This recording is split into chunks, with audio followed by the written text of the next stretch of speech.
recently I got my hands on an arcade cabinet and been playing with that, but in the refurbishing process I ended up buying some new buttons. It came as a kit with this, which is relatively straightforward, or a lot more straightforward than I thought it was going to be. A game controller board, twin stick, so two sets of controllers on the one USB connector.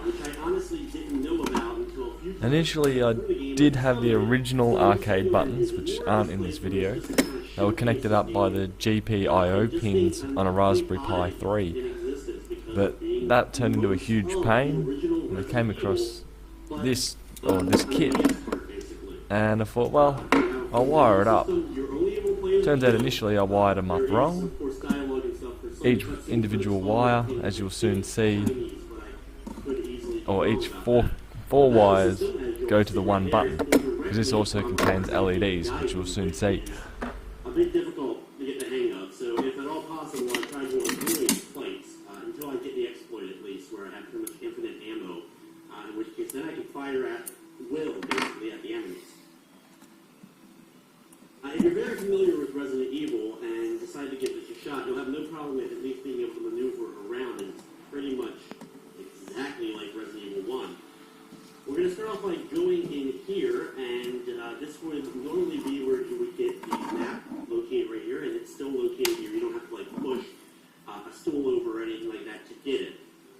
We're not going to go and really do anything in here though. Instead, we're going to go up the staircase and head over to the right. You're able to move from door to door very easily because, of course, there's no door opening loading screens or anything like that. When it comes to combat in the game, your goal is to line up the attack as close as possible to the center. You'll see when you're doing a fight against any creature in the game that it kind of has like a little thing in the center of the bar. As it moves back and forth, you want to make sure that you hit as close to that mark as possible in order to actually do damage to the creatures, and you have to do a certain amount of damage in order to defeat them. There's no indicator on exactly how much damage you're doing with each hit, and sometimes I'm able to easily get through a fight, just a knife, destroy them, no problem. Other times, they'll end up hitting me 2 or 3 times before I'm able to actually deal enough damage. So after going through the upstairs hallway, we're now out of that, and we went down the staircase to this save room. This is one of the 2 kind of main save rooms. Where are you going? All right.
So as you've seen, once you've got the method underway, it's pretty straightforward to connect this device up, which, as you'll see later in the video, you'll see the lights going, you'll see I've actually got a dead globe, and also how to set it up in Windows.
The light that's produced by these isn't overly bright, but if you've got the arcade cabinet in a dimly lit room, it's definitely going to light up the buttons. If it's in a brightly lit room, you probably won't really notice too much difference. But for something that was probably only about another $5–10 extra, it was worthwhile getting.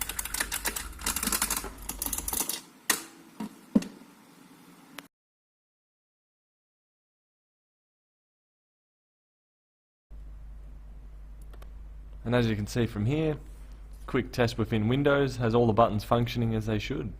So overall, I think I bought 2 kits for about 140 Australian dollars, $70 each. Been pretty happy with them so far.